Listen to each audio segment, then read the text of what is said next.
ఎన్నో ఆశలు మరెన్నో అంచనాల మధ్య వరల్డ్ కప్ లో టీమిండియా ఆడుతోంది. ఓ దశను ఘనంగా ముగించేసింది. అసలు సిసలైన సూపర్ 8 స్టేజ్ కు సిద్ధమైంది. జట్టుగా టీమిండియా బాగానే ఉంది. సూపర్ 8 దశలో ఒత్తిడిని అధిగమించటమే ఇప్పుడు భారత జట్టు ముందున్న సవాల్. అయితే భారత జట్టుకు అనుభవం ఉన్న ప్లేయర్లు అందుబాటులో ఉన్నారు.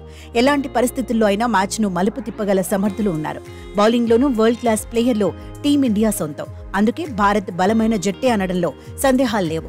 టాప్ ఆర్డర్ లో కోహ్లీ, రోహిత్ శర్మ అడ్వాంటేజ్. స్టార్ ప్లేయర్ల సుదీర్ఘ అనుభవం టీమిండియాకు ఓ వారం. పైగా కరేబియన్ పిచ్లపై రోహిత్, కోహ్లీ చాలా క్రికెట్టే ఆడారు.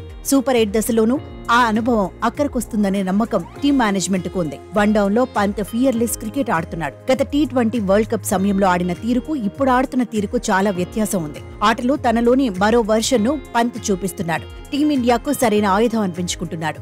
సూర్యకుమార్ యాదవ్ మామూలోడేమీ కాదు. World number 1 batter. కొంతకాలంగా ర్యాంకింగ్స్ లోనూ దుమ్మురేపుతున్నాడు. గ్రూప్ దశలో సరైన సమయంలో హాఫ్ సెంచరీ సాధించాడు. సూపర్ 8 లోనూ స్కై బ్యాట్ పేలితే టీమిండియాకు టెన్షనే ఉండదు. శివం దూబే కూడా గత మ్యాచ్ లో టచ్ లోకి వచ్చాడు. 6 హిట్టర్ గా దూబేకు పేరుంది. ఐపీఎల్లో తన పవర్ ఏంటో చూపించాడు. స్పిన్, పేస్ అనే తేడా లేకుండా బాధేశాడు. 2023లో 2024లో ఆటను పోల్చి చూస్తే దూబే చాలా మెరుగయ్యాడనే చర్చ ఉంది. హార్దిక్ పాండ్యా కూడా మ్యాచ్ విన్నరే.